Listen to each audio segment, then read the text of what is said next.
Hello student, welcome in gosh chemistry classes. बेटा आज हम लोग बात करेंगे एंटी माइक्रोबियल्स के बारे में। ठीक है, एंटी माइक्रोबियल्स की अगर बात किया जाए तो एंटी माइक्रोबियल्स के बारे में तो अभी हम पहले बाद में बात करेंगे। पहले हम माइक्रोब्स के बारे में ज़्यादा पहले बात कर लेते हैं, तब हम एंटी माइक्रोबियल्स के बारे में बात करेंगे। पहले हम माइक्रो ऑर्गेनिज्म के बारे में बात करते हैं। ठीक है बेटा, ये बात आपको पता है जो डिजीज़ होती है, ठीक है बेटा, बहुत सारे डिजीज़ होते हैं। ह्यूमन के अंदर बात कर लिया जाए या एनिमल के अंदर ही बात कर लिया जाए, ह्यूमन बीइंग के अंदर या किसी भी एनिमल के अंदर की बात किया जाए, जो डिजीज़ काज किया जाता है वो वैरायटी ऑफ माइक्रो ऑर्गेनिज्म के द्वारा काज की जाती है। जैसे कि अगर बैक्टीरिया की बात कर लिया जाए, वायरस की, फंजाई की बेटा, और एंड अदर पैथोजन।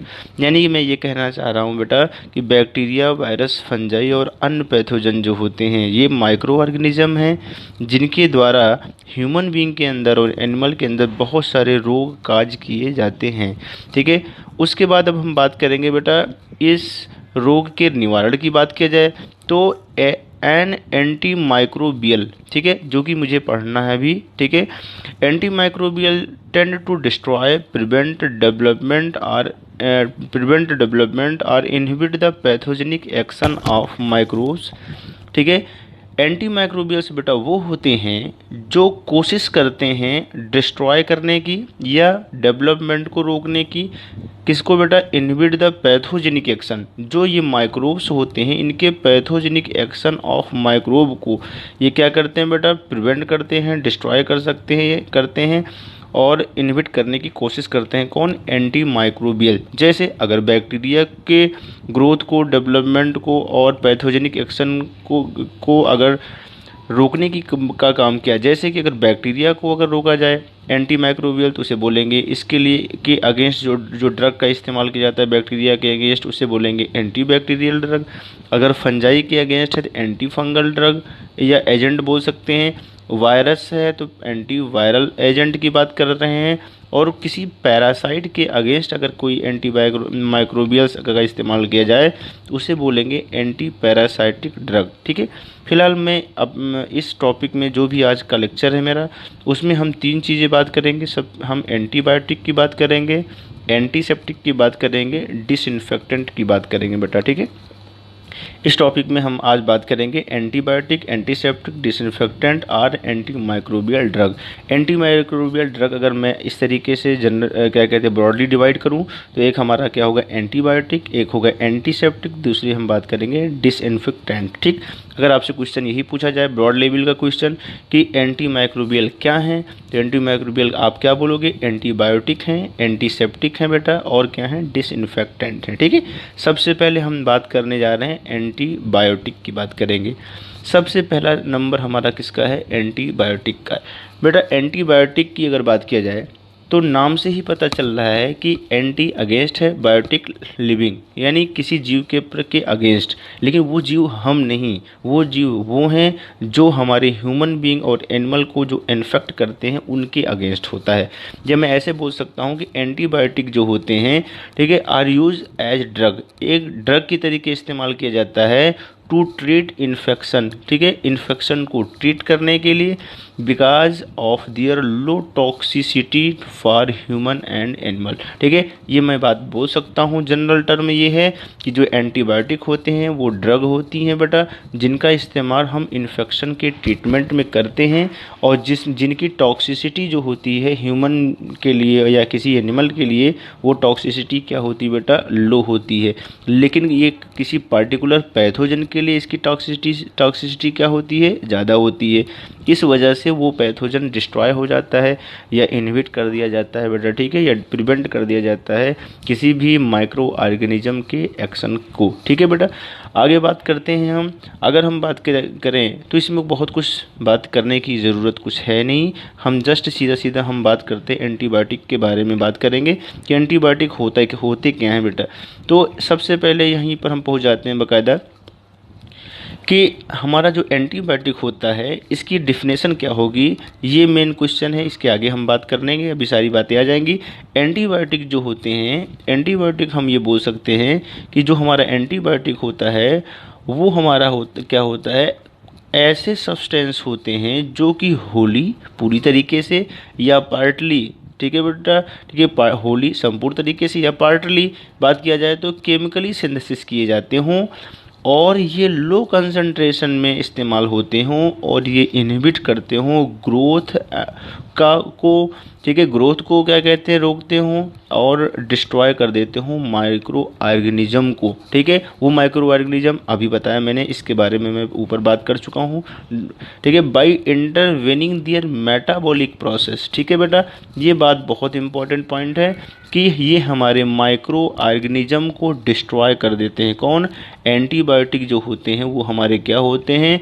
सबसे पहले हम बात करेंगे कि ये ऐसे सब्सटेंस होते हैं जो होली और पार्टली केमिकली सिंथेसिस किए जाते हैं बेटा, ठीक है, और इनका इस्तेमाल हम लो कंसंट्रेशन में करते हैं और ये इनहिबिट कर देते हैं, ठीक है बेटा, ग्रोथ को या डिस्ट्रॉय कर देते हैं किसी माइक्रो ऑर्गेनिज्म को। कैसे डिस्ट्रॉय करेंगे बेटा? बाय इंटरवेनिंग, ठीक है बेटा। इंटरवेनिंग का मतलब होता है रोक करके दियर मेटाबॉलिक प्रोसेस, ठीक है, यानी उसकी मेटाबॉलिक प्रोसेस में बाधा डाल करके, ठीक है, उस माइक्रो ऑर्गेनिज्म को क्या करेंगे, उसकी ग्रोथ को रोक देंगे या उस माइक्रो ऑर्गेनिज्म को डिस्ट्रॉय कर देंगे, ठीक है। तो एंटीबायोटिक की डेफिनेशन आपको समझ में आ जाना चाहिए, ठीक है। अब हम लोग आगे बात करते हैं the search for chemicals that would adversely affect invading bacteria but not the host began in the 19th century, ठीक है बेटा। Paul Ehrlich a German bacteriologist conceive this idea. बेटा सबसे पहली बात तो हम यही कहेंगे कि ये जो एक हमारे साइंटिस्ट हैं, क्या नाम इनका? पॉल एहलिक। सबसे पहला एक मेन क्वेश्चन तो यही है, ये थे कौन? बैक्टीरियोलॉजिस्ट, ठीक है बेटा। लेकिन आप लोग बायोलॉजी में पढ़ते हैं पॉल एहलिक पॉपेट हाइपोथेसिस पढ़ा होगा आप लोगों ने बेटा, वहाँ पर लिखा हुआ है इकोलॉजिस्ट, ठीक है। तो केमिस्ट्री में अगर बात आंसर क्वेश्चन आता है बेटा तो आप क्या कहोगे? जर्मन बैक्टीरियोलॉजिस्ट की ही बात करना, ठीक है। क्यों? क्योंकि ऑप्शन पर डिपेंड करता है कि ये ऑप्शन कैसा दे रहा है हमारा एग्जामिनर, ठीक है। तो सबसे पहली बात यही कहेंगे पॉल एहलिक क्या थे बेटा? सबसे पहले हम बात यही कहते हैं कि कौन थे? बैक्टीरियोलॉजिस्ट थे। इन्होंने सबसे इनके दिमाग में एक सबसे पहली बात ये आई कि जो हमारा जो केमिकल होता है, ठीक है, उन्होंने कुछ केमिकल की खोज की, ठीक है बेटा। Search for chemicals that would adversely affect invading bacteria but not host began in the 19th century.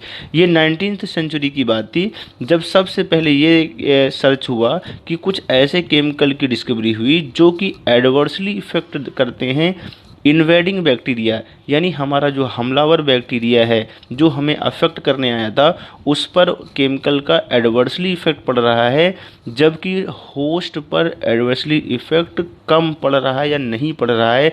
ये सबसे पहले 19th सेंचुरी में किसने बताया बेटा? पॉल एहलिक साहब ने। इस तरीके से ये आइडिया इनके दिमाग में आया, ठीक। अब हम आगे बात करते हैं he investigated arsenic based structure in order to produce the less toxic substance for the treatment of syphilis. बेटा सबसे पहले क्वेश्चन तो यही था होगा कि पॉल एहलिक कौन थे? जर्मन बैक्टीरियोलॉजिस्ट थे, ठीक है। और इन्होंने क्या किया था बेटा? इन्होंने क्या किया था? इन्वेस्टिगेटेड किया था बेटा, यानी निरीक्षण किया था आर्सेनिक बेस्ड स्ट्रक्चर की बात किया जाए जो कि हमारा लेस टॉक्सिक सब्सटेंस होता है, ठीक है, for the treatment of syphilis. यानी मैं ये बात कह सकता हूँ सिफिलिस के ट्रीटमेंट के लिए इन्होंने क्या किया? आर्सेनिक बेस्ड स्ट्रक्चर की डिस्कवरी की या प्रोड्यूस किया जो कि हमारे लिए क्या होता था? लेस टॉक्सिक सब्सटेंस हुआ करता था। और ही डेवलप्ड द मेडिसिन आर्सफेनामिन, ठीक है बेटा। यही आर्सेनिक बेस्ड स्ट्रक्चर ही था जो क्या था? आर्सफेनामिन, ठीक है बेटा। तो ये आर्सफेनामिन बहुत इंपॉर्टेंट है। He developed the medicine आर्सफेनामिन। इन्होंने आर्सफेनामिन नाम की एक मेडिसिन की क्या किया बेटा? को डेवलप किया, जिसे हम क्या नाम देते हैं? सलवारसम, जिसका इस्तेमाल कहाँ पर किया जाता है? सिफिलिस के ट्रीटमेंट में। किसके ट्रीटमेंट में बेटा? सिफिलिस के ट्रीटमेंट में हम लोग इसका इस्तेमाल करते हैं, ट्रीटमेंट ऑफ सिफिलिस, ठीक है। सिफिलिस एक बीमारी है, ठीक है। ट्रीटमेंट ऑफ सिफिलिस की अगर बात किया जाए तो सबसे पहले क्या कहते हैं? अगर बात किया जाए तो पॉल एहलिक साहब ने क्या किया था, अर्सफेनामिन नाम की एक मेडिसिन की को डेवलप किया था, जिसे हम क्या नाम देते हैं, साल्वारसन। क्या नाम देते हैं बेटा, साल्वारसन भी नाम है इसका, और उसका पहला नाम क्या है, अर्सफेनामिन भी है। ठीक है, और इस अचीवमेंट के लिए इनको पॉल एहलिक साहब को नोबेल प्राइज़ मिला। ठीक है बेटा, क्या मिला, नोबेल प्राइज़ मिला फॉर द मेडिसिन इन 1908, यानी 1908 में। ठीक है बेटा, 1908 की बात किया जाए, 1908 में, ठीक है, नोबेल प्राइज़ मिला पॉल एहलिक साहब को for the treatment of syphilis. वो कौन सी मेडिसिन थी बेटा, अर्सफेनामिन, जिसे हम क्या नाम देते हैं, साल्वारसन। ठीक है, आइए हम लोग बात करते हैं। It was the first effective treatment, सबसे पहला इफेक्टिव ट्रीटमेंट था, treatment discover for the syphilis. ठीक है बेटा, ये सबसे पहला इफेक्टिव ट्रीटमेंट सिफिलिस के लिए कौन था बेटा, अर्सफेनामिन, जिसे क्या नाम देते हैं, साल्वारसन। ये किसने डेवलप किया, पॉल एहलिक साहब ने, जिनको नोबेल प्राइज़ मिला कब, 1908, 1908 में क्या मिला बेटा, नोबेल प्राइज़ मिला। ठीक है, और ये क्या थी, ये अर्सफेनामिन साल्वारसन फर्स्ट इफेक्टिव ट्रीटमेंट, ठीक है, किसके लिए था, सिफिलिस के लिए। ठीक, अगर मैं बात करूं बेटा, तो ये जो साल्वारसन है, ठीक है, Salvarsan is toxic to human being. ये हकीकत बात तो ऐसा है कि जो साल्वारसन पॉल एहलिक साहब ने बनाया सिफिलिस के ट्रीटमेंट के लिए, ये टॉक्सिक होता था ह्यूमन बीइंग के लिए, लेकिन ये हमारा जो बैक्टीरिया सिफिलिस को काज करता था उसके लिए टॉक्सिक ज़्यादा हुआ करता था in compare to human being. यानी कि ये साल्वारसन हमें टॉक्सिसिटी प्रोवाइड थोड़ा बहुत ज़रूर करता था, लेकिन हमें उससे ज़्यादा ट्रीटमेंट दिया करता था। तो Salvarsan is toxic to human being, Salvarsan human being के लिए टॉक्सिक होता है। It's effect on bacteria spirochete, ठीक है, लेकिन इसका इफेक्ट जो बैक्टीरिया स्पायरोकीट होता है, जो कि सिफिलिस काज करता है बेटा, ठीक है, is much greater than human being. Human being के कंपेयर में ज़्यादा हमारा क्या टॉक्सिक किसके लिए होगा बेटा, ये हमारा स्पायरोकीट बैक्टीरिया के लिए, जो कि हमारा सिफिलिस, जो हमारा क्या करता है, सिफिलिस काज करता है। ठीक है, आगे बढ़ते हैं हम लोग। At the same time Ehrlich was working on azo dye. ठीक है, इसी समय पर, ठीक है, इसी समय की बात है जब एहलिक साहब ने, ठीक है बेटा, एजोडाई पर काम किया। ठीक है, एजोडाई पर काम किया। ठीक है, और एजोडाई पर काम करने के बाद इन्होंने ये देखा, ठीक है, ये देखा बेटा कि जो हमारी स्ट्रक्चरल सिमिलरिटी है साल्वारसन की, ठीक है, वही स्ट्रक्चरल सिमिलरिटी हमारे किसकी है बेटा, एजोडाई की है। किसकी है बेटा, एजोडाई की है। और अगर एजोडाई की और साल्वारसन की अगर स्ट्रक्चरल सिमिलरिटी है, तो इसका मतलब ये है on the basis of structure के आधार पर हमने आपको मेडिसिन को बात किया था, on the basis of chemical structure के आधार पर मैंने बताया था। याद करिए, क्लासिफिकेशन और ड्रग में बताया था पिछले लेक्चर में कि अगर स्ट्रक्चरल सिमिलरिटी है तो उसका फार्माकोलॉजिकल इफेक्ट भी जनरली क्या होता है, सेम हुआ करता है। ठीक है, आइए हम लोग थोड़ा सा स्ट्रक्चर में पहले हम लोग देख लेते हैं। इन्होंने क्या किया बेटा, देखा साल्वारसन के बारे में देखा, तो साल्वारसन में अगर आप देखते हैं तो साल्वारसन में आर्सेनिक के बीच में डबल बॉन्ड ये आपको दिख रहा है बेटा। ठीक है, और वही स्ट्रक्चरल सिमिलरिटी इन्होंने कहाँ देखा बेटा, एजोडाई में भी देखा, जहाँ पर नाइट्रोजन के बीच में इस तरीके से डबल बॉन्ड है। ठीक है, तो ये बात मैं ये कह सकता हूँ कि जो साल्वारसन में स्ट्रक्चर है, स्ट्रक्चरल सिमिलरिटी है, वही स्ट्रक्चरल सिमिलरिटी हमारी किस में भी है बेटा, एजोडाई में भी है। ठीक है, इस वजह से अभी हम आगे बात कर रहे हैं, इस तरीके से हम बात कर सकते हैं। इसका मतलब साल्वारसन में और एजोडाई में स्ट्रक्चरल सिमिलरिटी है। Nitrogen, phosphorus, arsenic, antimony, bismuth. ठीक है, जैसे आर्सेनिक है, आर्सेनिक की जगह पे नाइट्रोजन एक ही ग्रुप का मेंबर है। ठीक है, यस, इस तरीके से बात कर सकते हैं। अभी हम यहाँ पर दोबारा आएंगे बेटा स्ट्रक्चर पर, पहले हम लोग थोड़ी सी और आगे बात करते हैं। यहाँ पर इस तरीके से बात किया गया है कि arsenic double bond linkage present in arsphenamine, ये भी मैं बात करके आ रहा हूँ। आर्सेनिक लिंकेज कहाँ पर पाई जाती है, अर्सफेनामिन में। और नाइट्रोजन लिंकेज प्रेजेंट होती है कहाँ पर बेटा, एजोडाई में। ठीक है, in the sense that arsenic atom is present in place of nitrogen. इसका मतलब यही हुआ बेटा कि आर्सेनिक के जगह पर कौन सा एटम आ गया बेटा, यहाँ पर नाइट्रोजन एटम आ गया। ठीक है, उसके बाद ही also noted tissue get coloured by dyes selectively. ठीक है, इन्होंने ये देखा कि जो टिश्यूज थी, ठीक है बेटा, वो क्या हो गई, कलर्ड हो गई बाई द डाई सिलेक्टिवली। ठीक है, जो टिश्यू थी, क्या कहते हैं, इस तरीके से इन्फेक्टेड टिश्यू थी, वो हमारी क्या हो गई, हमारे डाई के से सिलेक्टिवली क्या हो गई बेटा, कलर्ड हो गई। ठीक है, therefore Ehrlich began to search for the compound which resemblance in structure to azo dye. इस वजह से एहलिक साहब ने अपनी खोज को शुरू किया। ठीक है, और इन्होंने क्या किया, resemblance in structure of azo dye, जो एजोडाई के स्ट्रक्चर में रिजेम्बलेंस शो करते थे उसके बारे में सर्च करना शुरू किया। ठीक है, and selectively bind to the bacteria, और जो कि सेलेक्टिवली बैक्टीरिया से बाइंड अप हो जाता था। अगर मैं बात करूं बेटा, तो ये बड़ा इंपॉर्टेंट क्वेश्चन है, ये अलग का क्वेश्चन है, अलग से मैं बात थोड़ा सा करूंगा।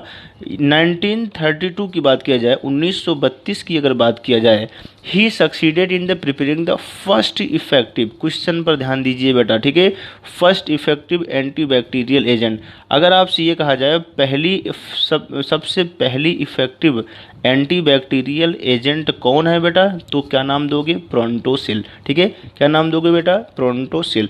प्रोंटोसिल हमारी क्या है, फर्स्ट इफेक्टिव एंटीबैक्टीरियल एजेंट बोल रहा हूँ बेटा, antibacterial agent, first effective antibacterial agent कौन है बेटा, प्रोंटोसिल है। क्या है बेटा, प्रोंटोसिल, जिसको इन 1932, ईयर भी इम्पॉर्टेंट है, इन 1932, ठीक है, पहली सक्सेस ये प्राप्त हुई बेटा कि पहली इफेक्टिव एंटीबैक्टीरियल एजेंट क्या बेटा, प्रोंटोसिल को इन्होंने क्या किया, प्रिपेयर्ड किया।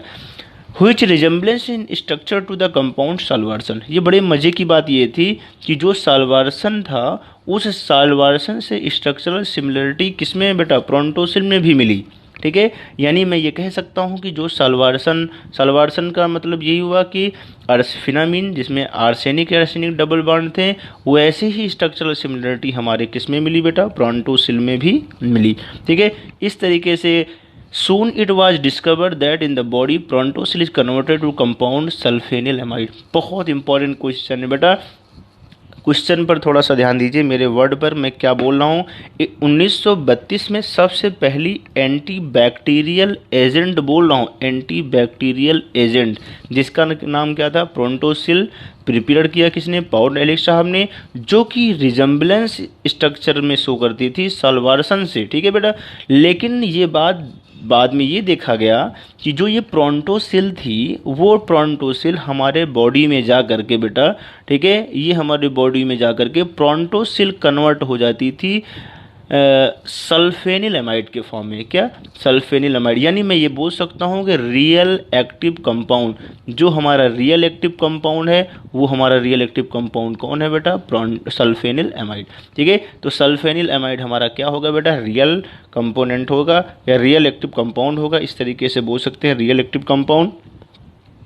रियल एक्टिव कंपाउंड हमारा कौन होगा बेटा, सल्फेनिलएमाइड। ठीक है, इसका मतलब ये हुआ कि सल्फेनिलएमाइड जो है हमारा क्या होगा बेटा, रियल कंपोनेंट होगा, जो कि हमारा प्रोंटोसिल इज कन्वर्टेड इनटू सल्फेनिलएमाइड। ठीक है, जब हमारा बॉडी के अंदर इस तरीके से एडमिनिस्ट्रेट किया जाता है तब। ठीक, आगे हम बात करते हैं, थस सल्फर ड्रग्स वर डिस्कवर। किस तरीके से सल्फर ड्रग, बहुत सारी सल्फर ड्रग क्या हुई थी कि सल्फर ड्रग की डिस्कवरी हुई थी बेटा। ठीक है, a large range of sulfonamide, ठीक है, बहुत सारे नंबर ऑफ सल्फोनामाइड क्या हुआ बेटा, डिस्कवर्ड हुए। A large range of sulfonamide analogues were synthesize. ठीक है बेटा, कह रहा है बहुत सारे सल्फोनामाइड हमारे क्या हुए, एनालॉग क्या हुए बेटा, सिंथेसाइज हुए, जिसमें से एक क्वेश्चन और बात करूंगा मैं, एक क्वेश्चन ये भी है, मोस्ट इफेक्टिव सल्फोनामाइड कौन है, सल्फापाइरिडीन। एक एक क्वेश्चन बेटा इंपॉर्टेंट है, प्लीज़ इस पर क्या कहते हैं आप लोग थोड़ा ध्यान। हाँ बेटा, अब हम लोग समराइज करते हैं इस सारी चीज़ों को। हमने बताया था बेटा, सबसे पहले बात किया था पॉल एरिक, क्या थे बेटा, जर्मन बैक्टीरियोलॉजिस्ट थे बेटा, ठीक है। इनको नोबेल प्राइज 1908 में मिला था बेटा, ठीक है। इन्होंने सबसे पहले syphilis, first effective drug for syphilis के लिए हमने बात किया था, तो ये क्या थी बेटा, अर्सफिनामिन, जिसका नाम था बेटा क्या, साल्वारसन, ठीक है। और ये साल्वारसन में क्या थी बेटा, स्ट्रक्चरल सिमिलरिटी किसके साथ हुआ करती थी, एजोडाई के साथ हुआ करती थी। ये बात हम पहले आपको बता चुके हैं। जानबूझ करके इस तरीके से हम बेटा क्या कहते हैं, इस तरीके से समराइज़ करना चाहेंगे जिससे आपका कॉन्सेप्ट क्लियर हो, क्वेश्चन गलत ना हो बेटा। तो ये इस तरीके से ध्यान रखना, साल्वारसन में और एजोडाई में स्ट्रक्चरल सिमिलरिटी पाई जाती थी। फिर उसके बाद हमने ये बताया बेटा कि 1932 में first effective anti bacterial agent, मेरे वर्ड पर ध्यान दे देना, first effective anti bacterial agent क्या थी बेटा, प्रोंटोसिल थी बेटा, ठीक है। 1932 की बात थी बेटा, 1932 में first effective anti bacterial agent कौन थी, प्रोंटोसिल। और प्रोंटोसिल की भी अगर बात किया जाए तो इस प्रोंटोसिल में अगर देखा जाए बेटा, तो प्रोंटोसिल में नाइट्रोजन नाइट्रोजन डबल बॉन्ड हुआ करता था, और वैसे ही साल्वारसन, इसका मतलब हम ये कह सकते हैं साल्वारसन में, ठीक है बेटा, साल्वारसन की अगर बात किया जाए, प्रोंटोसिल की बात किया जाए, और अगर मैं बात करूं बेटा एजोडाई की बात किया जाए, तो एजोडाई, इन सारे लोगों में स्ट्रक्चरल सिमिलरिटी आपको दिख गई होगी बेटा, ठीक है।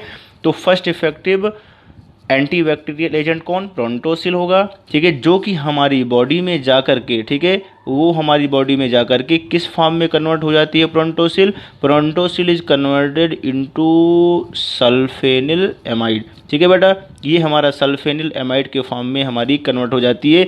इसका मतलब मैं ये सल्फेनिल एमाइड के बारे में एक वर्ड में ये बोलूँगा कि रियल एक्टिव कंपाउंड कौन है बेटा, तो क्या बताओगे, सल्फेनिल एमाइड, ठीक। उस तरीके से उसके बाद मैंने ये बताया कि बहुत सारी सल्फा ड्रग की डिस्कवरी बाद में हुई, यानी सल्फोनामाइड एनालॉग ऐसे बोल सकते हैं, ठीक है, की डिस्कवरी हुई या सिंथेसिस हुई ऐसे बोल सकते हैं, जो कि जिसमें से अगर आपसे कहा जाए मोस्ट इफेक्टिव सल्फोनामाइड क्या हो गया बेटा, तो मोस्ट इफेक्टिव सल्फोनामाइड की बात करोगे तो क्या बोलोगे, सल्फा पायरिडीन, ठीक। इस तरीके से आपका पूरा मैंने स्ट्रक्चर आपको क्लियर कर दिया है बेटा, ध्यान दीजिएगा, ये बात कभी भी इस तरीके से गलत ना होने पाए, ठीक। आगे बढ़ते हैं, थोड़ा सा यहाँ पर लिखा भी है कि स्ट्रक्चर ऑफ साल्वारसन, अगर मैं साल्वारसन की स्ट्रक्चर की बात करूँ बेटा, प्रोंटोसिल की, एजोडाई की, सल्फा पायरिडीन की बात किया जाए, तो इन सारे लोगों में क्या है बेटा, स्ट्रक्चरल सिमिलरिटी पाई जाती है, क्या पाई जाती है, स्ट्रक्चरल सिमिलरिटी पाई जाती है, ठीक है। स्ट्रक्चरल सिमिलरिटी पाई जाती है, यानी इसका मतलब ये है कि इनका फार्माकोलॉजिकल इफेक्ट क्या होगा बेटा, सबका अप्रॉक्सीमेटली सेम ही होगा। तो इन सारी ड्रग का इस्तेमाल हम सिफिलिस के ट्रीटमेंट में कर सकते हैं, ठीक। अब हम आगे बात करते हैं, ठीक है, ये सारी बातें हमारी क्लियर हो गई बेटा। अब हम लोग आगे बात करेंगे बेटा, despite the success of sulfonamide, ठीक है बेटा, सल्फोनामाइड के सक्सेस के तुरंत बाद की बात करेंगे, ठीक है। The real revolution in antibacterial therapy began with the discovery of Alexander Fleming, ठीक है बेटा। सल्फोनामाइड की डिस्कवरी की अगर बात किया जाए, ठीक है, तो अगर बात किया जाए रिवोल्यूशन तब आया बेटा, रियल रिवोल्यूशन तब आया जब अलेक्जेंडर फ्लेमिंग साहब ने, ठीक है, एंटी बैक्टीरियल थेरेपी को शुरू किया, ठीक है, यानी ऐसे बोल सकते हैं anti bacterial therapy began with the discovery of Alexander Fleming के डिस्कवरी के बाद, ठीक है, रियल रिवोल्यूशन आया एंटी बैक्टीरियल थेरेपी की ब्रांच में, ऐसे बोल सकते हैं एंटी बैक्टीरियल थेरेपी में, ठीक है। सबसे पहले बात तो हम यही करेंगे, 1929 की बात है बेटा, 1929 की बात है, अलेक्जेंडर फ्लेमिंग साहब ने एंटी बैक्टीरियल प्रॉपर्टी देखा, एक फंगस था जिसका नाम था पेनिसिलियम फंगस, ठीक है, रियल नाम पेनिसिलियम नोटेटम होता है, लेकिन इस तरीके से यहाँ पर पेनिसिलियम फंगस दिया गया है। तो हम ये कह सकते हैं 1929 की बात है, ठीक है बेटा, एंटी बैक्टीरियल प्रॉपर्टी रखने वाला फंगस पेनिसिलियम फंगस की क्या हुई बेटा, डिस्कवरी हुई। डिस्कवर किया किसने, अलेक्जेंडर फ्लेमिंग साहब ने, तब real revolution anti bacterial therapy में आया, ठीक है, सल्फोनामाइड के बाद, ठीक है। अब हम फिलहाल इस तरीके से 1929 में ज़रूर रिवोल्यूशन आया जब इसकी डिस्कवरी हुई, लेकिन किसी भी अगर हम बात करें किसी भी एक्टिव कंपाउंड को अगर हम उसको इस्तेमाल करना चाहते हैं तो उसके बेटा क्या कहते हैं, ट्रायल के लिए हमें कम से कम कितने साल लगते हैं बेटा? 13 ईयर लगते हैं। तो वही बात कहना चाह रहा है एप्लीकेशन के लिए। तो अगर आइसोलेशन एंड प्यूरिफिकेशन की बात कर लिया जाए बेटा, ठीक है, बाद में इस तरीके से देखा गया कि इस तरीके से आइसोलेशन की अगर बात किया जाए, प्यूरिफिकेशन ऑफ एक्टिव कंपाउंड, इस एक्टिव कंपाउंड के आइसोलेशन में और प्यूरिफिकेशन में टू अकुमुलेट सफिशियंट मटेरियल, जो हमारे ठीक है बेटा, सफिशियंट मटेरियल को अकुमुलेट करने के लिए फॉर क्लिनिकल ट्रायल के लिए टूक 13 ईयर। कितने साल लगते हैं? 13 साल। 13 साल लग गए, ऐसे बोल सकते हैं। आइसोलेशन, प्यूरिफिकेशन, किसी भी एक्टिव कंपाउंड के अकुमुलेट करने में sufficient material for clinical trial के लिए, ठीक है। इस तरीके से हम बात कर सकते हैं। आगे हम बात करते हैं फिलहाल, एंटीबायोटिक हैव आइदर साइडल, ठीक है। एंटीबायोटिक के अंदर क्या होती है? या तो साइडल की प्रॉपर्टी होती है, साइडल का मतलब होता है किलिंग, या फिर स्टैटिक या इनहिबिटरी प्रॉपर्टी होती है बेटा। कहने का मतलब मेरा ये है कि एंटीबायोटिक बेटा वो होते हैं, ठीक है बेटा, जो क्या करते हैं बेटा, या तो फिर क्या करते हैं, हमारे जो माइक्रोब्स होते हैं उनको मार देते हैं, या फिर स्टैटिक का मतलब ये होता है इनहिबिटरी इफेक्ट या स्टैटिक इफेक्ट या इनहिबिटरी बोल सकते हैं, या फिर उनके इफेक्ट को क्या कर देते हैं? रोक देते हैं। किसके? माइक्रोब्स के, ठीक है।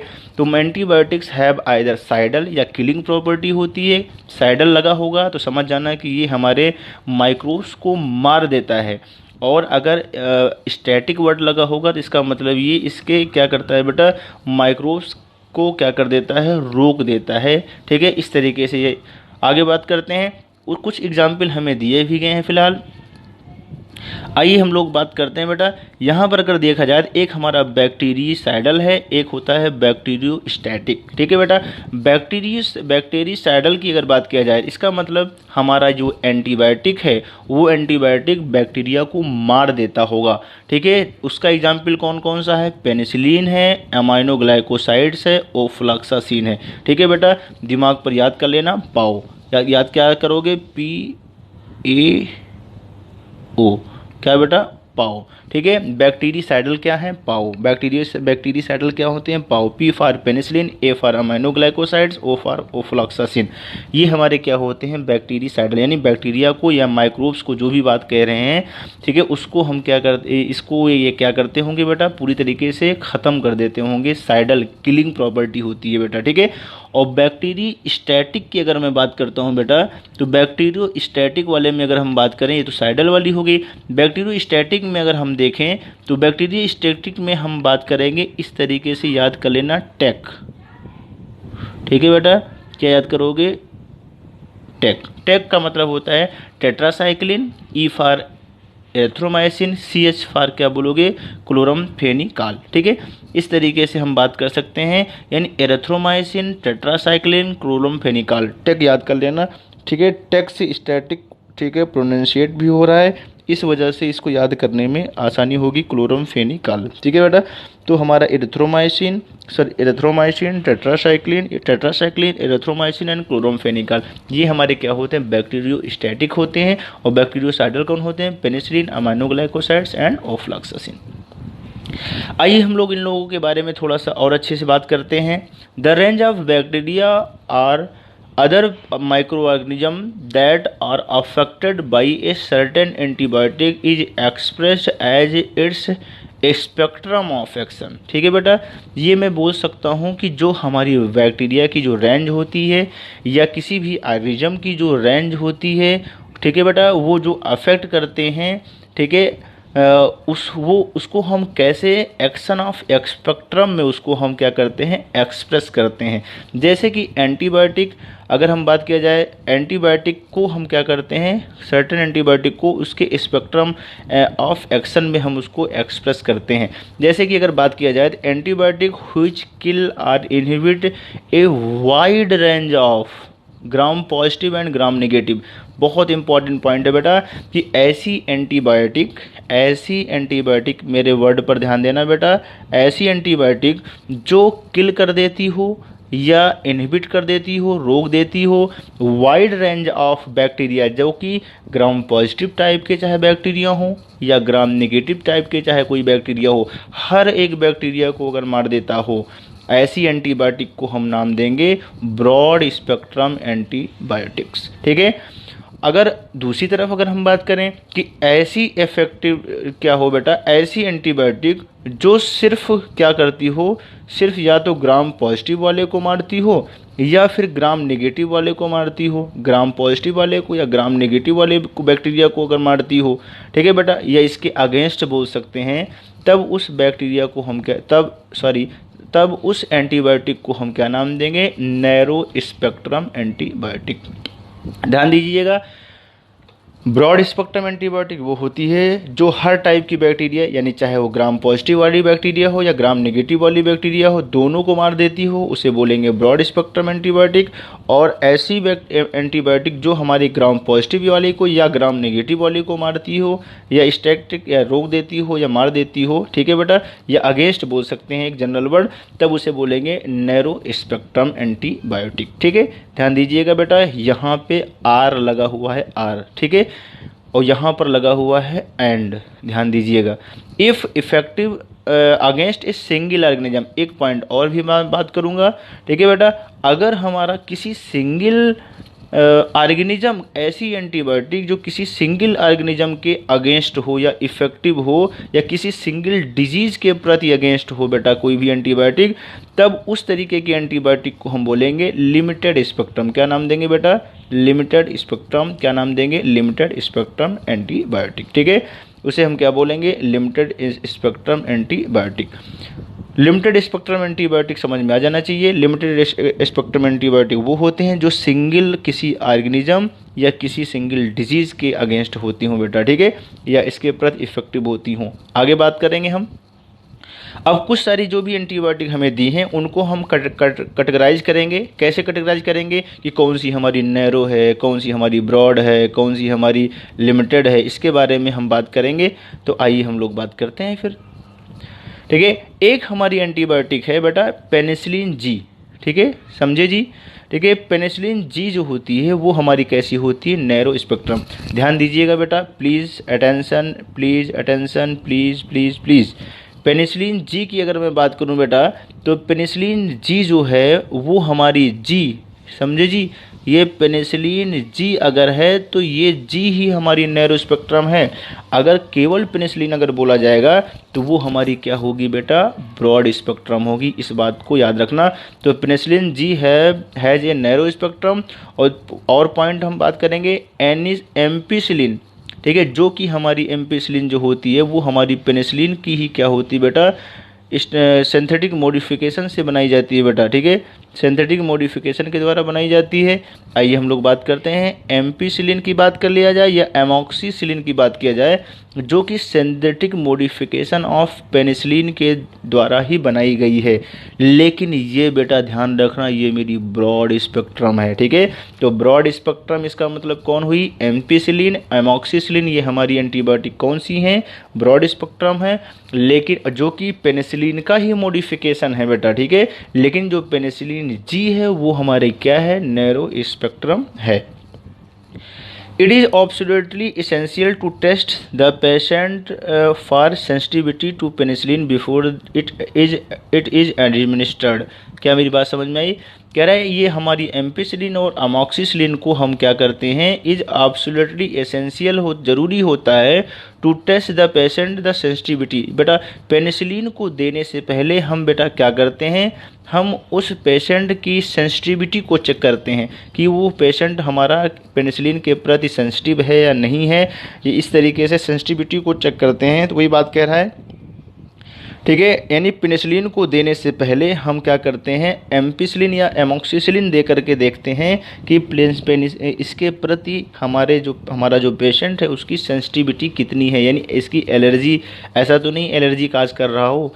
ठीक है, तो आगे हम बात करेंगे। तो यही बात लिखा हुआ बेटा कि अगर हम बात करें तो इट इज़ एब्सोल्युटली एसेंशियल, ये ज़रूरी है to test the patient for sensitivity, patient की सेंसिटिविटी को टेस्ट करना टू पेनिसिलिन। किसके लिए बेटा, पेनिसिलिन के लिए। ठीक है, बिफोर इट इज़ एडमिनिस्टर्ड, देने से पहले सेंसिटिविटी को टेस्ट किया जाता है। इन इंडिया की अगर बात किया जाए तो पेनिसिलिन इज मैन्युफैक्चर्ड इन हमारे इंडिया में जो पेनिसिलिन जो है बेटा वो मैन्युफैक्चर की जाती है हिंदुस्तान एंटीबायोटिक कंपनी है। कहाँ पर है बेटा? पिंपरी में। And in private sector industry में भी बनती है। ठीक है, हम इस तरीके से सारी बातें कर चुके बेटा, पेनिसिलिन से रिलेटेड सारी बातें हम कर चुके। एक क्वेश्चन हमारा बड़ा बढ़िया क्वेश्चन है बेटा, ये बगल में इस तरीके से दिया होगा आपको, आप इसके बारे में बात कर सकते हैं। जैसे पॉल एलिक साहब को नोबेल प्राइज़ 1908 में मिला था फॉर मेडिसिन के लिए बेटा, वैसे ही हमारे क्या कहते हैं फ्लोरी साहब की बात कर लिया जाए या फ्लेमिंग की अलेक्जेंडर फ्लेमिंग साहब की या एच.डब्ल्यू. फ्लेमिंग साहब की बात की, फ्लोरी साहब की बात कर लिया जाए तो ये इनको भी नोबेल प्राइज़ मिला किसमें? मेडिसिन में। ठीक है, याद रखना मेडिसिन में के लिए ही उनको मिला था, किसको? पॉल एलिक साहब को 1908 में, और 1945 में बेटा किसको मिला था? ठीक है, फ्लोरी और फ्लेमिंग को 1945 में फॉर द इंडिपेंडेंट कंट्रीब्यूशन, ये याद रखना, independent contribution to the development of penicillin, penicillin के इंडिपेंडेंट डेवलपमेंट के कंट्रीब्यूशन में। ठीक है बेटा, इसके लिए क्या फ्लोरी और फ्लेमिंग को नोबेल प्राइज़ 1945 में मिला। ठीक, इस तरीके से एक क्वेश्चन आपका ये भी हो जाएगा। अब हम लोग थोड़ा सा और आगे बात करते हैं बेटा, क्लोरमफेनिकॉल की बात करते हैं। क्लोरमफेनिकॉल की बात किया जाए तो क्लोरमफेनिकॉल कैसी होती है? बैक्टीरियोस्टैटिक होती है। क्लोरमफेनिकॉल की अगर बात किया जाए तो क्लोरमफेनिकॉल जो हमारी एंटीबायोटिक है बेटा, जो कि 1947 में क्या हुई बेटा? आइसोलेट की गई। और ये हकीकत में है कैसी बेटा? ये ब्रॉड स्पेक्ट्रम एंटीबायोटिक है। कैसी है बेटा? ब्रॉड स्पेक्ट्रम एंटीबायोटिक, यानी ये ग्राम पॉजिटिव वाले बैक्टीरिया को और ग्राम नेगेटिव वाले बैक्टीरिया को, दोनों को इस तरीके से, ये दोनों के अगेंस्ट है। ठीक है, आगे हम बात करते हैं। It is rapidly absorb from the gastro intestinal tract, बहुत इंपॉर्टेंट पॉइंट है बेटा। ये हमारा क्या होता है? ओरली एडमिनिस्ट्रेड किया जाता है बेटा। क्यों ओरली एडमिनिस्ट्रेड किया जाता है? क्योंकि ये हमारी जीआईटी में, गैस्ट्रो इंटेस्टाइनल ट्रैक्ट में क्या हो जाती है? एब्जॉर्ब हो जाती है। ठीक है, हैंस कैन गिवन ओरली, इसलिए हम इनको क्या देते हैं बेटा? ओरली दिया जाता है, ओरली। ठीक है, इस तरीके से टेबलेट के फॉर्म में दिया जाता है। और orally in the case of, और कौन कौन से केस में हम इसको दे सकते हैं बेटा? ठीक है, कौन कौन सी बीमारी हो, कौन सी डिजीज़ हो, इस तरीके से उसके किस में हम दे सकते हैं बेटा? टाइफाइड में अगर हो तो दे सकते हैं, डिसेंट्री हो तभी हम क्लोरमफेनिकॉल दे सकते हैं बेटा, एक्यूट फीवर हो बेटा तब भी हम दे सकते हैं, certain form of urinary infection, अगर यूरिनरी इन्फेक्शन का कई सारे फॉर्म होते हैं, कुछ फॉर्म में हम क्लोरमफेनिकॉल दे सकते हैं। और भी केसेस हैं, मेनिंजाइटिस की बात कर लिया जाए बेटा, अगर मैं मेनिंजाइटिस की बात कर लूँ तो मेनिंजाइटिस में भी दे सकते हैं बेटा। ठीक है, आइटिस लगा हो, इन्फ्लामेशन, ठीक है, मेनिंजेस में, ये सब आप लोगों ने बायोलॉजी में पढ़ा होगा बेटा। और निमोनिया की भी बात कर लिया जाए तो हम इतनी सारी क्या कहते हैं इस तरीके से केसेस हैं, इन सारे केस में हम क्लोरमफेनिकॉल को दे सकते हैं। यार इसको देखने से ऐसे ही पता चल रहा है कि वाकई ये ब्रॉड स्पेक्ट्रम एंटीबायोटिक है। क्योंकि पार्टिकुलर डिफरेंट जो भी हमारी ये हैं केसेस हैं, इसमें डिफरेंट बैक्टीरिया, यानी इस तरीके से कहने में अलग अलग माइक्रो ऑर्गेनिज्म काम करते होंगे, लेकिन फिर भी क्या कहते हैं ये हर किसी के ट्रीटमेंट में हम दे सकते रहे हैं किसको? क्लोरमफेनिकॉल को, जो भी यहाँ लिखा हुआ है, typhoid, dysentery, acute fever, certain form of urinary infection, ठीक है, मेनिंजाइटिस में और निमोनिया में हम किसको? क्लोरमफेनिकॉल का इस्तेमाल एज ए एंटीबायोटिक कर सकते हैं। ठीक है, कुछ हमारी एंटीबायोटिक और भी हैं बेटा, उनके बारे में हम लोग थोड़ा सा बात कर लेते हैं। हमारे पास वैनकोमाइसिन है और ओफ्लॉक्सासिन। ठीक है, क्या बेटा? वैनकोमाइसिन और क्या है? ओफ्लॉक्सासिन जो है are the important are other broad spectrum antibiotic, यानी ब्रॉड स्पेक्ट्रम एंटीबायोटिक में हमने बहुत सारे को कलेक्ट कर लिया। अभी मैं एक साथ बोलूँगा, याद रखना बेटा, वैनकोमाइसिन एंड ओफ्लॉक्सासिन। ठीक है बेटा, ध्यान दीजिएगा, वैनकोमाइसिन एंड ओफ्लॉक्सासिन की अगर मैं बात करूं तो वैनकोमाइसिन वाले केस में अगर मैं बात, तो ये भी हमारी कैसी होती हैं? ब्रॉड स्पेक्ट्रम एंटीबायोटिक होती हैं। ठीक है, कुछ एंटीबायोटिक हैं जैसे डाइजीडाइजरिन भी है बेटा। ठीक है, antibiotic dizidizerin is suppose to the toxic towards certain strain of cancer cell, कुछ कैंसर सेल के स्ट्रेन सेल्स में भी अगर बात किया जाए तो डाइजीडाइजरिन एज ए एंटीबायोटिक की तरीके काम करती है। ठीक है, सर्टेन क्या है बेटा? Antibiotic dizidizerin is suppose to be toxic towards certain strain of cancer cell. ठीक है, कुछ कैंसर सेल के स्टेज में ये हमारा क्या होता है, एंटीबॉडी डाइजिडाइजिन को भी इस्तेमाल किया जा सकता है, क्योंकि ये टॉक्सिक होता है इस कैंसरस सेल्स के अगेंस्ट। ठीक, इस तरीके से हम बात कर सकते हैं।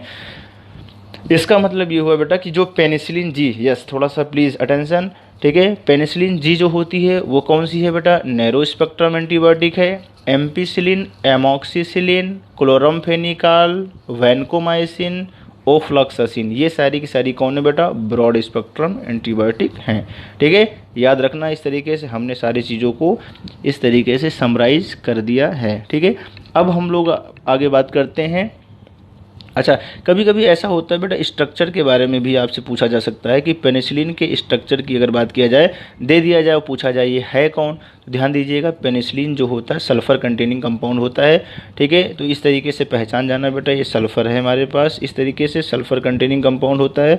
तो हमारा कहने का मकसद मेरा ये है कि इस सल्फ़र कंपाउंड एटम से देख करके इसको पहचान लेना, पेनिसिलिन में सल्फ़र होता है बेटा। ठीक है, और दूसरा जो कौन है बेटा, क्लोरमफेनिकाल का भी स्ट्रक्चर मुझे दिया गया है।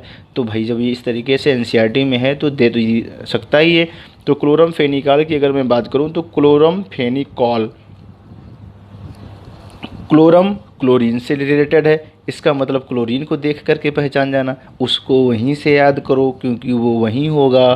ठीक है, और ऑल फेनिकॉल, फेनिकॉल का ऑल का मतलब हो गया OH ग्रुप, यानी ऑल से OH याद कर लेना और क्लोरम से क्लोरीन को, है ना, इस तरीके से उसको वहीं से याद करो क्योंकि वो वही वाला कॉन्सेप्ट इस तरीके से आ जाएगा बेटा। ठीक है, तो यहाँ पर 2 OH ग्रुप हैं और 2 क्लोरीन हैं। ठीक है, तो याद रखना क्लोरमफेनिकॉल का स्ट्रक्चर इस तरीके से याद रख लेना। ठीक है, पेनिसिलिन में सल्फ़र की बात कर लेना, इस तरीके से याद करोगे उसको वहीं से, तो कभी भी आएगा तो आपको इस तरीके से ये क्लियर कर देगा। ठीक, अब हम बात करते हैं बेटा एंटीसेप्टिक की बात करेंगे एंड डिसइंफेक्टेंट की बारे में बात करने जा रहे हैं। ठीक है,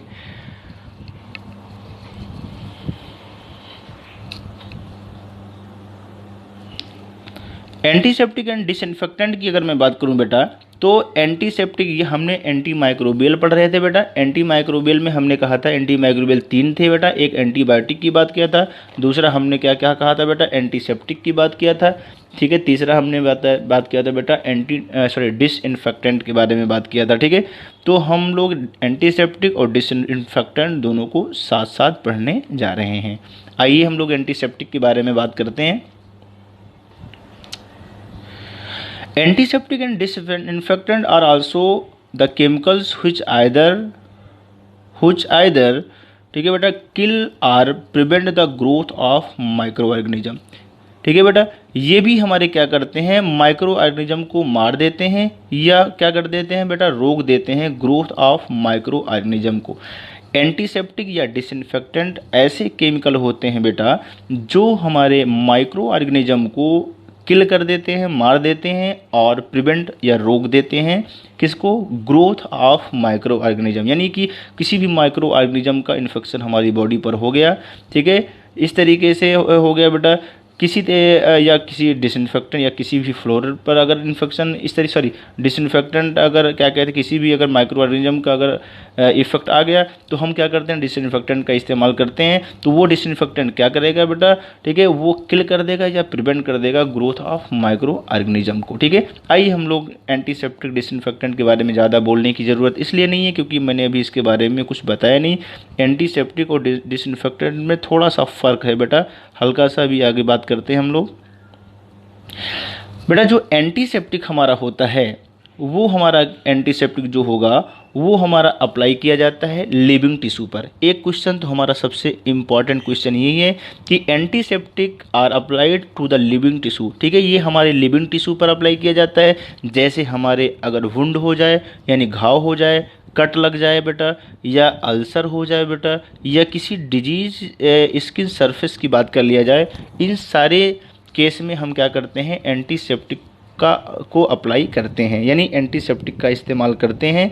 कहाँ पर हम, लेकिन ध्यान दीजिएगा बेटा, एंटीसेप्टिक लिविंग टिश्यू पर अप्लाई किया जाता है बेटा, और जो डिसइंफेक्टेंट होता है, थोड़ा सा मुझे बात करना पड़ेगा, डिसइंफेक्टेंट जो होता है वो इनएनिमेट ऑब्जेक्ट पर अप्लाई किया जाता है। इनएनिमेट ऑब्जेक्ट क्या है, जैसे फ्लोर की बात किया जाए, फर्श की बात कर लिया जाए बेटा, ठीक है, ड्रेनेज सिस्टम की बात किया जाए, ठीक है, या इंस्ट्रूमेंट को अगर हमें क्या करना है बेटा, क्लियर करना है, तो हम इस सब केस में हम किसका इस्तेमाल करेंगे, डिसइंफेक्टेंट का इस्तेमाल करेंगे। ठीक है, आइए हम लोग पहले इस तरीके से पहले हम एंटीसेप्टिक के बारे में बात कर लेते हैं बेटा। कुछ एग्जाम्पल हमारे एंटीसेप्टिक के दिए गए हैं, जैसे कि अगर हम एंटीसेप्टिक के एग्जाम्पल की बात करूं तो फ्यूरासीन की बात कर लो बेटा, ठीक है, किसकी, फ्यूरासीन, ठीक है, सेफ्रामाइसिन, ठीक है, सेफ्रामाइसिन से आप लोग सारे लोग इस तरीके से सारे लोग इससे वाकिफ़ होंगे बेटा। फ्यूरासीन, सेफ्रामाइसिन, ये दो हमारी जो है बेटा, ये क्या है, एंटीसेप्टिक हैं। These are not ingested like antibiotic. एक पॉइंट ये भी दे दिया बेटा कि इनको हम क्या करते हैं, जैसे एंटीबायोटिक को ओरली लिया जाता है बेटा, वैसे इसको हम ओरली नहीं लेते हैं, यानी इसको नॉट इंजेस्टेड, ठीक है, इसको हम ओरली नहीं लेते हैं जैसे कि हम एंटीबायोटिक को लिया करते थे। तो दीज आर नॉट इंजेस्टेड, ठीक है, लाइक एंटीबायोटिक, इसको एंटीबायोटिक की तरीके नहीं लिया जाता। ये सिर्फ हम क्या करते हैं बेटा, ठीक है, फॉर एक्सटर्नल यूज़ ओनली। कभी देखा होगा एंटीसेप्टिक की क्रीम वगैरह लेकर आओ बेटा, तो सीधा उस पर लिखा होता है मोटे में, फॉर एक्सटर्नल यूज ओनली, केवल हम बॉडी सरफेस पर इस्तेमाल करते हैं, इसको हम ओरली ले नहीं लेते बेटा, ठीक है, वरना खा लो। ठीक है, ध्यान दीजिएगा बेटा। ठीक है, कह रहा है कि कॉमनली यूज एंटीसेप्टिक, जो हम कॉमनली एंटीसेप्टिक का इस्तेमाल करते हैं, जैसे कि हम डिटॉल की बात कर लें बेटा, वो डिटॉल हमारा कौन है, एंटीसेप्टिक ही है। जो कि डिटॉल जो होता है वो क्लोरोजाइलिनॉल एंड टर्पिनियल दोनों का क्या होता है बेटा, मिक्सचर होता है। कभी इस तरीके से कंपोजिशन में आप देखिएगा, डिटॉल का सोप लेकर आइए या लिक्विड जो डिशवाश होता है उसको लेकर आइए, उसमें लिखा होता है बेटा क्लोरोजाइलिनॉल एंड टर्पिनियल, ठीक है, दोनों के मिक्सचर के बाद हमारा क्या बनता है, डिटॉल बनता है। और ये डिटॉल कौन है बेटा, एंटीसेप्टिक है। फ्यूरासीन, सेफ्रामाइसिन भी क्या है बेटा, एंटीसेप्टिक है। लेकिन एंटीसेप्टिक को हम ओरली नहीं लेते हैं बेटा, ठीक है, फॉर एक्सटर्नल यूज ओनली, ये मैं बात बोल चुका। ठीक, अब हम आगे बात करेंगे बिथियोनॉल की बात किया जाए बेटा, तो अगर मैं बिथियोनॉल की बात किया जाए, जिसको हम बिथियोनल भी बोलते हैं फिलहाल, ठीक है, इसका इस्तेमाल हम क्या करते हैं, सोप जो हमारा साबुन होता है बेटा, उसमें हम मिला देते हैं। अगर साबुन में अगर बिथियोनॉल या बिथियोनल जिसे बोलते हैं हम, अगर मिला दिया जाता है तो उस साबुन के अंदर एंटीसेप्टिक प्रॉपर्टी डेवलप्ड हो जाती है। यानी मैं इसका मतलब हमारे एंटीसेप्टिक के कैटेगरी में सेफ्रामाइसिन, फ्यूरासीन और क्या बेटा, डिटॉल और क्या, बिथियोनॉल या बिथियोनल भी आ गया। अगर मैं एंटीसेप्टिक की तरीके इस्तेमाल करना चाहूँ तो आयोडीन भी हमारी जो होती है बेटा, वो पावरफुल एंटीसेप्टिक होती है। ठीक है, आयोडीन में भी क्या होता है, पावरफुल एंटीसेप्टिक की प्रॉपर्टी इसमें पाई जाती है। एक पॉइंट और भी मैं बात करूँगा बेटा, अगर मैं इस तरीके से अगर मैं बात करूँ तो जो हमारा 2 से 3% solution of alcohol and water mixture को हम क्या नाम देते हैं, टिंक्चर ऑफ आयोडीन। यानी 2 से 3% अगर मैं आयोडीन को, गौर से सुनिएगा, 2 से 3% आयोडीन के सोल्यूशन को अगर मैं एल्कोहल वाटर के मिक्सचर में अगर मिला दूं तो उसे हम नाम देंगे टिंक्चर ऑफ आयोडीन। और ये टिंक्चर ऑफ आयोडीन भी हमारी कौन है, एंटीसेप्टिक है। ठीक है, it is applied on wound, यानी इसको हम कहाँ पर अप्लाई करेंगे बेटा, घाव पर। ठीक है, एक एंटीसेप्टिक हमारी और भी है, iodoform is used as antiseptic for wound. ठीक है, यानी कि घाव में भी हम आयोडोफॉर्म का भी इस्तेमाल करते हैं। ठीक है, जो कि कैसे काम करता है, एज ए एंटीसेप्टिक। ठीक, और एक एंटीसेप्टिक हमारी कौन है बेटा, बोरिक एसिड की अगर मैं बात करूं तो जो बोरिक एसिड होती है वो उसका डाइल्यूट एक्वस सॉल्यूशन की अगर मैं बात करूं तो ये हमारी वीक एंटीसेप्टिक होगी। अगर हल्की एंटीसेप्टिक है तो हम इसको आई में इस्तेमाल कर सकते हैं, आँख में इस्तेमाल कर सकते हैं बेटा। ठीक है, ध्यान दीजिएगा। तो बोरिक एसिड जो होती है वो डाइल्यूट एक्वस सॉल्यूशन होती है, जो हल्की एंटीसेप्टिक होती है, तो इसका इस्तेमाल हम आई में कर सकते हैं। यानी मैं आपको अगर मैं क्लियर करूं तो मेरे पास कितनी एंटीसेप्टिक हो गई, याद रखिएगा क्वेश्चन पूछा जाता है और पूछा भी जा चुका है बेटा। हमारा एंटीसेप्टिक कौन, फ्यूरासीन, सफ्रामाइसिन, डेटॉल जो कि मिक्सचर होता है, क्लोरोजाइलिनाल, टर्पिनियाल का बेटा, बिथियोनाल या बिथियोनाल जो कि सोप में ऐड कर दिया जाता है, उस साबुन के अंदर एंटीसेप्टिक प्रॉपर्टी हो जाती है। आयोडीन भी हमारी पावरफुल एंटीसेप्टिक होती है। 2 से 3% आयोडीन को अगर मैं एल्कोहल वाटर मिक्सचर में अगर मिला दूं तो इसे क्या बोलेंगे, टिंचर ऑफ आयोडीन भी बोलेंगे। ये भी हमारी एंटीसेप्टिक है। आयोडोफॉर्म, इसका इस्तेमाल कहाँ, वुंड पर किया जाता है। आयोडोफॉर्म भी हमारी एंटीसेप्टिक है, वुंड पर किया जाता है, घाव में किया जाता है। बोरिक एसिड जो होती है, ये याद रखना बेटा, ठीक है। ये इंपॉर्टेंट क्वेश्चन हो सकता है क्योंकि ये थोड़ा सा लो कंसंट्रेशन, डाइल्यूट पानी थोड़ा सा मिलाया जाता होगा इसमें, यानी कहने का मतलब इसका कंसंट्रेशन कम होता होगा क्योंकि आँख की बात है, ठीक है, नाजुक आर्गन है मेरा, ठीक है। तो boric acid in dilute aqueous solution is weak antiseptic for I, ठीक है। आँख में भी हम एज एंटीसेप्टिक बोरिक एसिड का डाइल्यूट एक्वस सोल्यूशन का इस्तेमाल कर सकते हैं, ठीक है। यहाँ पर फिगर पे थोड़ा सा दिखाऊंगा बेटा मैं। यहाँ पर ये अभी मैंने बताया था डिटॉल जो होता है मिक्सचर होता है किसका बेटा, क्लोरोजाइलिनॉल एंड टर्पिनियाल। तो ये क्लोरोजाइलिनॉल एंड टर्पिनियाल का स्ट्रक्चर दिया गया है बेटा। ये हमारा क्लोरोजाइलिनॉल है, दूसरा कौन है, टर्पिनियाल है, ठीक है। अच्छा, क्लोरोजाइलिनॉल को कैसे पहचानोगे बेटा, देखिए आइए हम लोग जुगाड़ लगाते हैं, उसको वहीं से याद करो क्योंकि वो वहीं होगा, ठीक है। देखिएगा, सबसे पहली बात तो हमने आपको बेटा बताया था कि जाइलिन वर्ड तब इस्तेमाल किया जाता है जब हमारे बेंजीन रिंग में 2 मेथाइल ग्रुप आ जाए, तब उसको हम क्या नाम देते हैं, जाइलिन, ठीक। बात खत्म हो चुकी। अब इस तरीके से सारी चीज़ों को आप देख सकते हैं बेटा, ठीक है। अगर मैं जाइलिन में देखें तो जाइलिन में हमारा क्या हुआ, एक CH3 ये है, दूसरा CH3 ये है, तो हम इसको जाइलिन बोल सकते हैं। और रही बात क्लोरो, तो ये क्लोरीन, तो ये क्लोरीन हो गया। और ऑल से OH, यस, क्या मेरी बात को समझ पाए आप। तो क्लोरोजाइलिनॉल, जाइलिन से CH3 दो मिथाइल ग्रुप होती है तो जाइलिन वर्ड आ गई, और क्लोरो से क्लोरीन ग्रुप लगा हुआ है, और ऑल से OH। इस तरीके से आपको कुछ भी याद करने की ज़रूरत नहीं पड़ेगी, ठीक है। और टर्पिनियॉल की बात किया जाए तो टर्पिनियॉल में अगर बात की जाए तो टर्म उसको वहीं से याद करो क्योंकि वो बेटा वहीं होगा। टर्पिनियॉल में अगर आपको मैं दिखाऊं तो टर का मतलब हुआ बेटा टर्सरी। अगर मैं इस कार्बन पर देखूं तो ये टर्सरी नहीं है तो क्या है, ठीक है, सॉरी, इस कार्बन को अगर मैं देखूं तो ये हमारा टर्सरी ही तो है बेटा, ठीक है। अगर मैं ये कार्बन अगर हमारा टर्सरी है तो ये तो टर हो गया। और पिनॉल, ऑल, ये हमारा OH ग्रुप भी है। तो इस तरीके से आप उसको वहीं से याद करना को क्योंकि वो वहीं होगा। तो टर से टर्सरी कार्बन आ जाएगा, जिससे उससे पहचान लेना। और पिनॉल की बात किया जाए तो टर्पिन और इन तो है ही है, ये डबल बॉन्ड, एक इन है बेटा, इस तरीके से डबल बॉन्ड हो गए और ऑल OH से आ जाएगा। तो ये क्या हो जाएगा, टर्पिनियॉल। उसको वहीं से याद करो क्योंकि वो वहीं होगा। और बिथियोनॉल, अरे यार, बिथियोनॉल अगर आपको दे दिया जाता है बेटा तो बिथियोनॉल का बाई की बात किया जाए, इसका मतलब 2 बेंजीन रिंग है।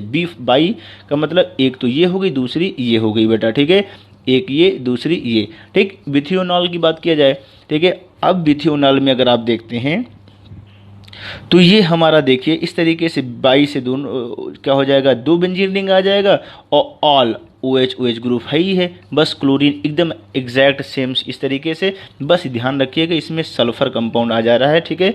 और थायो की अगर बात किया जाए तो थायो से सल्फर ही तो होता है यार, ठीक है।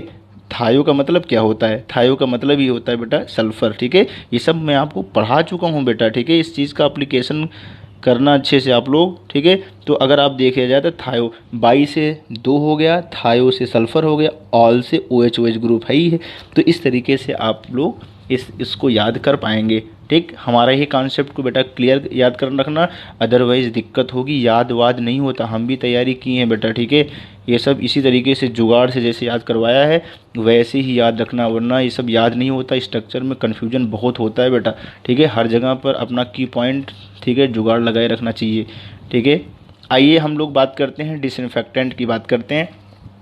एंटीसेप्टिक को हमने बताया बेटा कहाँ पर इस्तेमाल होता है, लिविंग टिश्यू पर बात किया था, जैसे कि वुंड की बात किया जाए, कट की बात किया जाए, अल्सर की बात किया जाए, डिजीज स्किन सरफेस की बात किया। अगर डिसइंफेक्टेंट की बात किया जाए तो हमने बताया कि ये हमारा कहाँ पर अप्लाई किया जाता है, इनएनिमेट ऑब्जेक्ट। मैंने बताया था बेटा, क्या बताया था, इनएनिमेट ऑब्जेक्ट की बात किया था। जैसे फ्लोर की बात किया जाए, ड्रेनेज सिस्टम की बात किया जाए, इंस्ट्रूमेंट को अगर हमें साफ़ करना है तो हम डिसइंफेक्टेंट का इस्तेमाल करते हैं।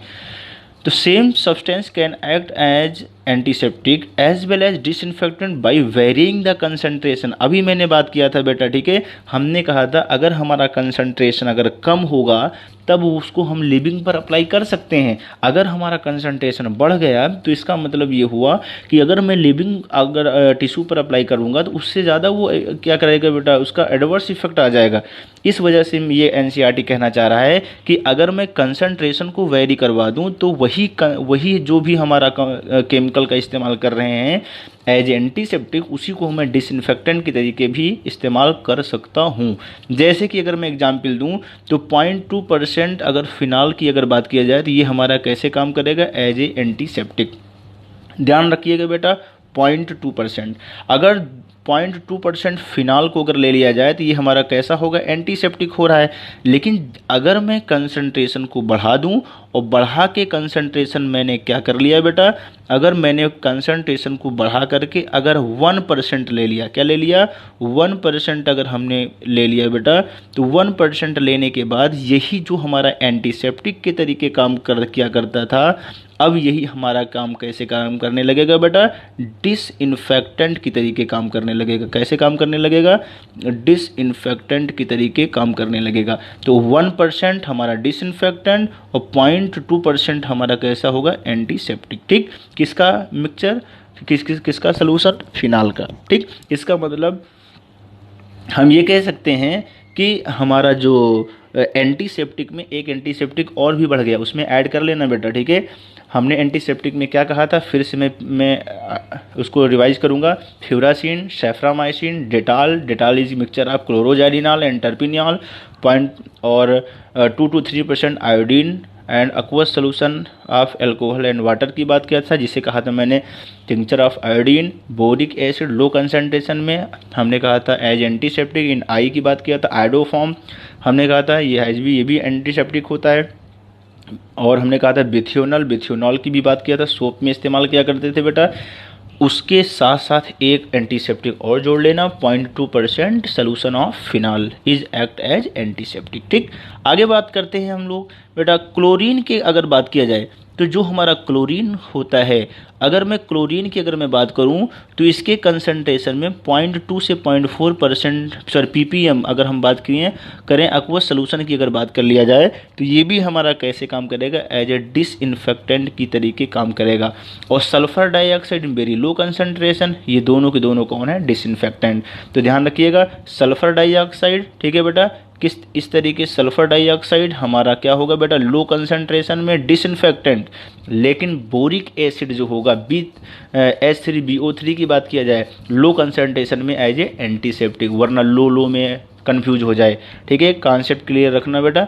आगे बात करते हैं हम लोग। इस तरीके से हमारी एंटीसेप्टिक और डिसइंफेक्टेंट खत्म हुआ। हाँ बेटा, अब हम लोग बात करते हैं एंटी फर्टिलिटी ड्रग के बारे में बात करेंगे। एंटी फर्टिलिटी ड्रग की ज़रूरत क्यों पड़ी बेटा, एंटी फर्टिलिटी ड्रग की ज़रूरत क्यों पड़ी कि एक तरफ से तो हमने एंटीबायोटिक के रिवोल्यूशन को करवा करके लोगों की लाइफ को लंबी करवा लिया और हेल्दी भी करवा लिया, ठीक है। लेकिन अब और इतनी इसका एंटीबायोटिक रिवोल्यूशन इतना तगड़ा था बेटा कि इससे क्या हुई, लोगों की जो या ऐसे बोल सकते हैं जो लाइफ एक्सपेक्टेंसी जो होती है बेटा वो हमारी क्या हो गई, डबल हो गई, ठीक है। इस वजह से हमारी जो पॉपुलेशन थी वो बढ़ गई और पॉपुलेशन बढ़ने की वजह से सोशल प्रॉब्लम भी क्रिएट होने लगी, जैसे फूड रिसोर्सेज के बारे में मारामारी हो गई, इन्वायरमेंटल इशू, ठीक है, इन्वायरमेंट भी हमारा इस तरीके से प्रभावित होने लगा। या और जब सोशल प्रॉब्लम में ये भी आ गया कि जब लोग बढ़ेंगे तो एम्प्लॉयमेंट की प्रॉब्लम शुरू हो गई। तब इन सारी चीज़ों को कंट्रोल करने के लिए बेटा, ठीक है, इस प्रॉब्लम को कंट्रोल करने के लिए population is required to be control, population को अब हमें क्या करना पड़ेगा, कंट्रोल करना पड़ेगा, यानी that is called concept of family planning, ठीक है। यानी कि इसका मतलब अब हमें फैमिली प्लानिंग के कॉन्सेप्ट पर जाना पड़ेगा, ठीक है। आइए फिलहाल हम जितनी बातें ओरली बोले हैं उसको हम थोड़ा अंडरलाइन कर लेते हैं बेटा। हमने बताया कि antibiotic revolution has provide long and healthy life to people, antibiotic के रिवोल्यूशन से लोगों की लाइफ जो थी लंबी हो गई और हेल्दी भी हो गई, ठीक है। और इतना ज़्यादा इसका इफेक्ट हुआ है एंटीबायोटिक के रिवोल्यूशन का बेटा कि हमने ये देखा कि जो लाइफ एक्सपेक्टेंसी थी बेटा, वो लाइफ एक्सपेक्टेंसी जो थी वो क्या हो गई, डबल हो गई, ठीक है। ऑलमोस्ट लाइफ एक्सपेक्टेंसी जो होती है वो क्या हो गई बेटा, डबल हो गई, ठीक है। इससे क्या हुआ बेटा, पॉपुलेशन इंक्रीज हुई और बहुत सारी सोशल प्रॉब्लम क्रिएट हुई। और सोशल प्रॉब्लम क्रिएट होने से, जैसे सोशल प्रॉब्लम क्या, ठीक है, खाने की, ठीक है, problem, food resources, environmental issue और एम्प्लॉयमेंट की भी प्रॉब्लम शुरू हो गई। तो टू कंट्रोल दिस प्रॉब्लम, इस प्रॉब्लम को कंट्रोल करने के लिए अब हमें क्या करना होगा, population is required to be control, अब हमें पॉपुलेशन को भी तो कंट्रोल करना होगा। तब हम क्या कॉन्सेप्ट अब लाते हैं बेटा, कॉन्सेप्ट ऑफ फैमिली प्लानिंग, ठीक है। अब हम कॉन्सेप्ट ऑफ फैमिली प्लानिंग की बात करने जा रहे हैं, ठीक है। कॉन्सेप्ट ऑफ फैमिली प्लानिंग में हम क्या करेंगे, एंटी फर्टिलिटी ड्रग की बात करेंगे, यानी कि ठीक है, anti fertility drug are of use in the this direction, ठीक है बेटा। इस फैमिली प्लानिंग के कॉन्सेप्ट के डायरेक्शन में हमने क्या किया बेटा, एंटी फर्टिलिटी ड्रग का इस्तेमाल करना शुरू कर दिया, ठीक है। Anti fertility drug are of use in the this direction, इस डायरेक्शन में हमने क्या किया, एंटी फर्टिलिटी ड्रग का इस्तेमाल किया, ठीक है। Birth control pills essentially contains a mixture of synthetic oestrogen, ये जो हमारी एंटी फर्टिलिटी ड्रग होती है जिसे हम क्या बोल रहे हैं, बर्थ कंट्रोल पिल बोल रहे हैं, क्या बोल रहे हैं बेटा, बर्थ कंट्रोल पिल्स। जो ये बर्थ कंट्रोल पिल्स है यानी एंटी फर्टिलिटी जो ड्रग है, इसमें हकीकत में होता क्या है बेटा, ठीक है। इसमें ये होता है, कह रहे हैं it is essentially contains a mixture of synthetic oestrogen, इसमें क्या पाया जाता है, सिंथेटिक एस्ट्रोजन होता है बेटा, एंड सिंथेटिक प्रोजेस्टेरॉन डेरिवेटिव भी होते हैं, या ऐसे बोल सकते हैं progesterone derivative and synthetic oestrogen and progesterone derivative होते हैं, ठीक है, बर्थ कंट्रोल पिल्स में। Both of these compounds are hormone, दोनों के दोनों कंपाउंड क्या हैं बेटा, ये क्या होते हैं, हार्मोन होते हैं बेटा। इट इज़ नोन, ये जाना जाता है, दैट की प्रोजेस्टेरॉन सप्रेस ओव्यूलेशन, ये बात आप लोगों को ने बायोलॉजी में पढ़ा होगा बेटा, ठीक है। बायोलॉजी में ये पढ़ा होगा, जब आप लोगों ने मेंस्ट्रुअल साइकिल पढ़ी होगी तो वहाँ पर बात किया होगा बेटा आप लोगों ने, कि प्रोजेस्टेरॉन जो होता है वो हमारा क्या कर देता है, सप्रेस कर देता है, किसको बेटा, ओव्यूलेशन को, ठीक है। जब हमारा प्रोजेस्टेरॉन ओव्यूलेशन को सप्रेस कर देगा तो सिंथेटिक, तो इससे हमारा क्या होगा बेटा, synthetic progesterone derivative are more potent than progesterone. एक वर्ड पहले मैं बात कर लेता हूँ, उसके बाद बात करता हूँ मैं। अच्छा, एक क्वेश्चन ये भी पूछा जाता है कि जो हमारा जो प्रोजेस्टेरॉन होता है वो हमारे ओव्यूलेशन को क्या कर देता है बेटा, वो सप्रेस कर देता है। अगर ओव्यूलेशन को अगर सप्रेस कर दिया तो एक क्वेश्चन ये पूछा जाता है कि जो हमारे बॉडी में, ठीक है, या इस तरीके से बात कर सकते हैं, जो बॉडी के अंदर प्रोजेस्टेरॉन होता है, जो नेचुरल प्रोजेस्टेरॉन होता है, वो ज़्यादा इफेक्टिव होता है, मोर पोटेंट होता है, ज़्यादा कारगर होता है कि सिंथेटिक प्रोजेस्टेरॉन। तो बहुत इंपॉर्टेंट पॉइंट है बेटा, ठीक है, ध्यान दीजिएगा बेटा। इस तरीके से अगर हम बात करें तो सिंथेटिक प्रोजेस्टेरॉन की अगर मैं बात करूं, ठीक है, सिंथेटिक प्रोजेस्टेरॉन की अगर मैं बात करूं तो जो सिंथेटिक प्रोजेस्टेरॉन होता है वो मोर पोटेंट होता है देन प्रोजेस्टेरॉन। इसका मतलब ये हुआ कि जो हमारा ओरली से दिया जाता है बेटा, या ऐसे बोल सकते हैं जो बाहर से प्रोजेस्टेरॉन दिया जा रहा है, ठीक है, जिससे कि ओव्यूलेशन ना हो, वो हमारा क्या होता है, ज़्यादा पोटेंट होता है, ज़्यादा कारगर होता है इन कंपेयर टू जो नेचुरल प्रोजेस्टेरॉन है, ठीक है। आगे हम बात करते हैं, norethindrone is an example of synthetic progesterone. एक हमारा कौन है बेटा, नॉरेथेनड्रोन है बेटा।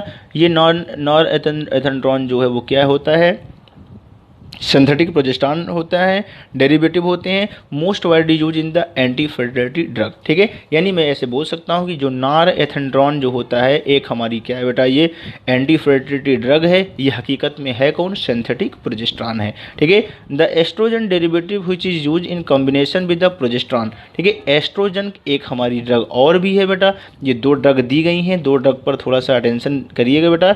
एस्ट्रोजन के derivative which is use in the combination with progesterone derivative, यानी कि एस्ट्रोजन डेरिवेटिव और प्रोजेस्टेरॉन डेरिवेटिव दोनों को मिला करके एक क्या कहते हैं, इस तरीके से दवा बनाई गई या एंटीफर्टिलिटी ड्रग बनाई गई, जिसका नाम हमारा कौन है बेटा, इस तरीके से बात कर सकते हैं एथेनाइल एस्ट्राडायल, जिसे बोलते हैं नोबेस्ट्रॉल। क्या बोलेंगे, नोबेस्ट्रॉल। ठीक है, इस तरीके से अगर हम बात करते हैं तो नॉरएथेंड्रोन भी हमें दिया गया है बेटा, और उसके साथ साथ हमारा क्या है बेटा, और एथेनाइल एस्ट्राडायल जिसे बोलते हैं नोबेस्ट्रॉल।